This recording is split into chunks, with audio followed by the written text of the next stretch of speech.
జర్రకి వీడియోని ప్రతి ఇంట్లో చూడాలి. ప్రతి ఇంట్లో గవర్నమెంట్ స్కూల్లో చదివించే తల్లిదండ్రులు అందరూ చూడాలి ఈ వీడియోని. చూసినాక నేను ఏదైనా పొరపాటు చెప్తే బరాబర్గా మీకు నచ్చిన కామెంట్ పెట్టురు, కానీ వినే ప్రయత్నం చేసి చెప్పే ప్రయత్నం చేస్తా. ఎక్కువ చెప్పేం చెప్ప. తెలంగాణ రాష్ట్రంలో 5431 స్కూళ్ళ కంట కరెంటు కనెక్షన్ లేదంట. ఎంత? 5431 స్కూళ్ళల్లో కరెంటు కనెక్షన్ లేదు. బాలికలకు మరుగుదొడ్లు లేని స్కూళ్ళు 5124 అంట. బాలికలకు మరుగుదొడ్లు కూడా లేవు. కంప్యూటర్ లేని స్కూళ్ళు 22%. 60% బడులల్లో ఇంటర్నెట్ కనెక్షన్ లేదంట. ఒక్క విద్యార్థి కూడా చేరని స్కూళ్ళు 2097 అంట. ఇంకా గురు శిష్యుల నిష్పత్తిలో ముందంజ. మరి పిల్లలు తక్కువైనప్పుడు మరి సార్లు ఎక్కువ ఉండరా? ఒక్క సారుకు కనీసం 30 మంది పిల్లలు ఉండాలి. విద్యార్థులు 30 మంది ఉండాలంట. పిల్లలు తక్కువయ్యారు, ఉపాధ్యాయులు ఎక్కువైపోయారు. కేంద్ర విద్యాశాఖ అధ్యయనంలో వెల్లడి. ఇక చెప్పుది. ఇప్పుడు 2023-24 అంట కేంద్రం వల్ల అంటే మొత్తం ఏదో కమిటీ వేసి చెక్ చేసితే ఒక ముచ్చట తెలిసింది. ఎంత? 23-24. మరి 5431 బడులల్లో కనీసం కరెంటు కనెక్షన్ లేదంటే సిగ్గు, శరం, లజ్జ ఏమన్నా ఉండాలి పాలకులకు. గత ప్రభుత్వంలో మేము ఇది చేసినాం అది చేసినాం అని చెప్పుకునే సిగ్గు తప్పినోళ్ళు మీ ముఖాలు ఏడబెట్టుకుంటారు. ఇక చెప్పురి. ఆకునూరి మురళి గారు చెప్పిన ముచ్చట చెప్తా నేను. ఒక క్షణమే చెప్తా, ఒక లైను. ఆయన ఏం చెప్పిండు? విద్యాశాఖపై ఒక్కరోజు కూడా సమీక్ష పెట్టలేదంట. విద్యాశాఖలో ఏం జరుగుతుంది, ఏం కథ అని. ఎంత? దగ్గర 9 సంవత్సరాలు 10 సంవత్సరాలు తెలంగాణ ప్రభుత్వంలో బీఆర్ఎస్ పార్టీ వాళ్ళు వెళ్ళిరు. కల్వకుంట్ల చంద్రశేఖరరావు వెళ్ళిపోయిండు. మరి రెండు దఫాలల్లో ముఖ్యమంత్రిగా చేసి ఒక్కసారి కూడా విద్యాశాఖ పైన ఒక్క చిన్న మీటింగ్ పెట్టి అసలు విద్యాశాఖలో ఏమవుతుంది, విద్యార్థులకు కనీస వసతులు ఏమన్నా ఉన్నాయా లేవా అని ఒక్కసారి కూడా మీటింగ్ పెట్టిన దాఖలాలు లేవంటే ఎంత సిగ్గు తప్పినోడు చెప్పురిగా పోయిన గత ముఖ్యమంత్రి. అవునా కాదా? మరి కరెంటు కనెక్షన్ ఇవ్వాలంటే ఎవడు ఇవ్వాలి? పెట్టిండు. అదేంది మన ఆంధ్రప్రదేశ్లో నాడు నేడు అని పెడితే ఈయన మన కేసీఆర్ ఏం పెట్టిండంటే మన ఊరు మనబడి అని ఒక స్కీమ్ తీసుకొచ్చిండులా. మన ఊరు మనబడి స్కీమ్ మాత్రం ఏక నెంబరు. మరి అది ఎంతవరకు అమలైంది? బల్లం కట్టించినా ఈ కట్టించినా అన్నాడు. కానీ మరి వాళ్ళకు బిల్లు నిండా వీకిస్తే కరెంటు కనెక్షన్ ఇస్తారు, నల్ల కనెక్షన్ ఇస్తారు, బాత్రూమ్ కనెక్షన్ ఇస్తారు, మరుగుదొడ్లు కడతారు, అన్నీ కడతారు.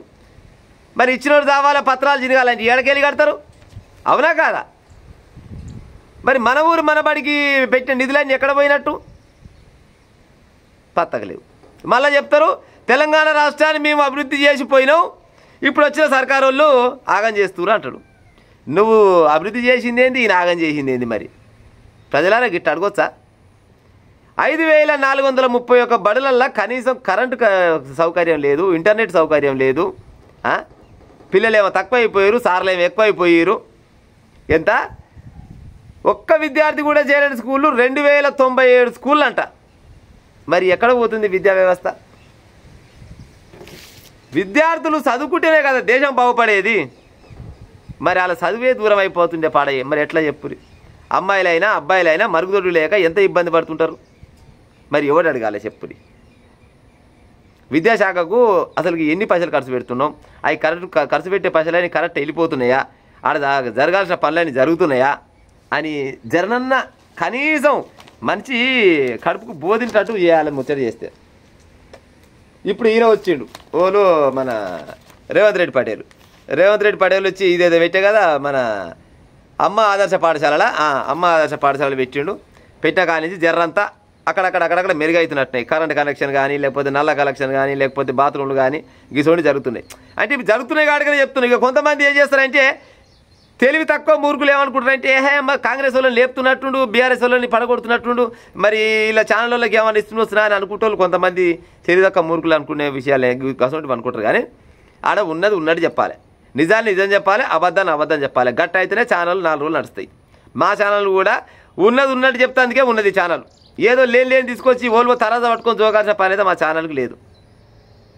క్లియర్గా ఇచ్చిండు చూడురి, ఎంత క్లియర్గా ఇచ్చిండు చూడురి. 5431 బళ్ళల్లో కరెంటు కనెక్షన్ లేదంటే మరి పిల్లలు ఎండాకాలం పూట అయినా కానీ ఆనకాలం అయినా చలికాలం అయినా కానీ మరి ఎన్ని రకాల ఇబ్బందులు పడుతుండొచ్చు ప్రజలారా. మరి ఏమవుతున్నట్టు? రాష్ట్ర సంపద మొత్తం ఏమవుతున్నట్టు? ఈ పన్నులన్నీ కట్టుకుపోయి ఏం చేస్తున్నట్టు? 9 సంవత్సరాలు ఏలి పనికిరాని ఈ ప్రాజెక్టు ఆ ప్రాజెక్టు అని ప్రజలు మొత్తం సోమరిపోతులను చేసి తాగుబోతులను చేసి ఆగం వడివడివి చేసిపోయి ఇవాళ వచ్చిన ప్రభుత్వం మీద పడితే మరి ఏడికెళ్ళి వస్తాయి ఇక పైసలు? మరి ఇక రావు, ఇక బయలుపోతుంది. మరి ఇక గవర్నమెంట్ బళ్ళు వెనకబడి ప్రైవేట్ బళ్ళు ముందర పడకుంటే ఏమవుతుంది? మళ్ళీ ఇంకా మీదికి ఏమంటారంటే మా అందరినీ గవర్నమెంట్ బళ్ళలో చదివించాలి. మరి గవర్నమెంట్ బళ్ళలో చదివించాలంటే 10వ తరగతి చదివే అమ్మాయి ఉంటుంది. 10వ తరగతి చదివే అమ్మాయి సపోజ్ అందరికి వచ్చినట్టు వాళ్ళకు ఏమైనా బాత్రూమ్ ప్రాబ్లం ఉంటుంది, ఇంకేమైనా పర్సనల్ ప్రాబ్లంలు ఉంటాయి. ఆడ బాత్రూమ్లే సరిగా లేకపోయా, ఆడ నీళ్ళే సరిగా రాకపోయా, మరి ఏం కావాలి అమ్మాయి? అవునా కాదా ప్రజలారా? ఇంటింటికి ఆడవిల్లు ఉంటుంది, ఇంటింటికి చదువుకుంటూ ఉంటారు. మరి వాళ్ళకి ఇటువంటి ఇబ్బందులు ఉన్నాక మరి గవర్నమెంట్ బయలుకి పోవాలంటే మరి ఎట్లా పోతారు పిల్లలు? సిగ్గుండాలి కదా జర్నాన్న ప్రభుత్వాన్ని వెళ్తోళ్ళకు. నిజంగా కూడా వాస్తవాన్ని చెప్పాలంటే కేసీఆర్ అంటే వ్యక్తి మరి ఏం చేసిండు, ఎట్ట చేసిండు, 10 సంవత్సరాలు ఎట్ట పరిచారో తెలంగాణ ప్రజలు. కానీ గింత అధ్వానంగా తయారు చేసిపోయి మేము తెలంగాణ రాష్ట్రాన్ని మొత్తం బంగారు తెలంగాణ చేస్తామంటే మీరు బంగారు తెలంగాణ కాదురా నాయన, బరివత్తల తెలంగాణ చేసి పత్త లేకుండా వీకి ఇలా పామదులం అనుకొని ఇక ఇంత పొడుగు గప్పాలు కొట్టుకుంటున్నామంటే ఏక నెంబర్ ఉంటురు. జర్రనన్న అబద్ధం ఆడితే అతికినట్టన్నా ఉండాలి. కేంద్ర ప్రభుత్వం వల్లే సర్వే చేసి ఇది క్లియర్గా చెప్తున్నాం ముచ్చట. ఇది తెలంగాణలోని మొత్తం 4901 పాఠశాలలు ఉండగా 5431 బడులలో కరెంటు లేదని, 42,901 పాఠశాలలు ఉండగా 5431 బడులలో కరెంటు లేదని కేంద్ర విద్యాశాఖ అధ్యయనంలో వెల్లడైంది. దేశవ్యాప్తంగా పాఠశాలల స్థితిగతులపై కేంద్ర విద్యాశాఖ 2023-24 విద్యా సంవత్సరంలో నిర్వహించిన అధ్యయనంలో వివరాలు ఇటీవలే వెల్లడించింది. దాని ప్రకారం పలు అంశాల్లో తెలంగాణ మెరుగైన స్థానంలో ఉండగా కొన్ని అంశాల్లో మాత్రం వెనుకబడింది. ఈ అధ్యయనంలో ముఖ్య అంశాలు: రాష్ట్రంలో అసలు విద్యుత్ సౌకర్యమే లేని బడుల సంఖ్య 2065 అంటే 4.81% అట. కాగా కరెంటు కనెక్షన్ లేకుండా ఉన్నాయి మాత్రం 5431 బడులు అంట. మరి ఇక విద్యాశాఖ ఎట్ట ముందర పడుతున్నాడు? విద్యా వ్యవస్థ ముందరకు పోతుందా? చదువుకుంటునే కదా జ్ఞానం వచ్చేది. మళ్ళీ ఏమన్నా అంటే కేంద్రమైన రాష్ట్రమైన ప్రతి ఇంట్లో బడికి పోవాలి, చదువుకోవాలి అంటారు. కానీ మరి చదువుకుంటేందుకు పోయిన పోరగాళ్ళకు మరి అన్ని రకాల వసతులు ఉన్నాయా లేవా అని ఎందుకు ఆలోచిస్తలేరు? మీ ఇళ్ళకి వెళ్ళి పెడుతురా ఏమన్నా? మీ ఇళ్ళకి వెళ్ళి ఏమన్నా రూపాయి పెడుతురా? ఏమన్నా పక్కన ఏమైనా అలుస్తున్నాయా? ఎవరిని అన్న ఎకరం భూమి కానీ గుంటడి భూమి కానీ అమ్మి తెలంగాణ రాష్ట్ర ప్రజల కోసం కానీ లేకపోతే తెలంగాణ రాష్ట్రంలో చదువుకునే విద్యార్థుల కోసం ఎవడన్నా తన సొంత ఆస్తి అమ్మి ఖర్చు పెట్టిన రాజకీయ నాయకుడు ఉన్నాడా? మా పైసలు మాకు పెడతాందుకు మీకింత పక్కలు నొప్పిలేస్తున్నాయి అంటే మరి ఎవడు అడగాలి మిమ్మల్ని?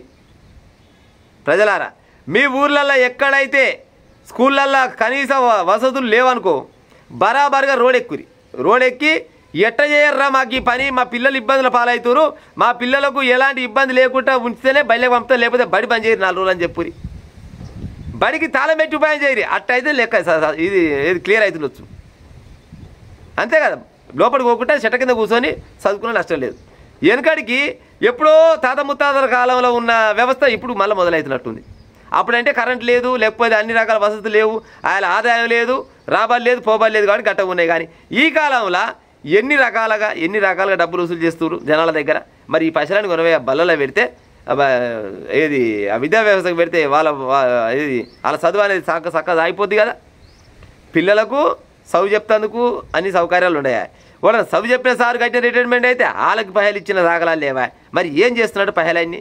మీ టప్పిల నింపుకుంటేందుకు మీరేమన్నా జనాలకు అడ్డం పుట్టినారా రాజకీయ నాయకులు ఏమన్నా? ప్రజలారా గిట్ట అడగొచ్చా? నేను అడిగిన దాంట్లో ఏమాత్రం తప్పున్నా కానీ బరాబర్గా కామెంట్ పెట్టుకుంటా మరిగా.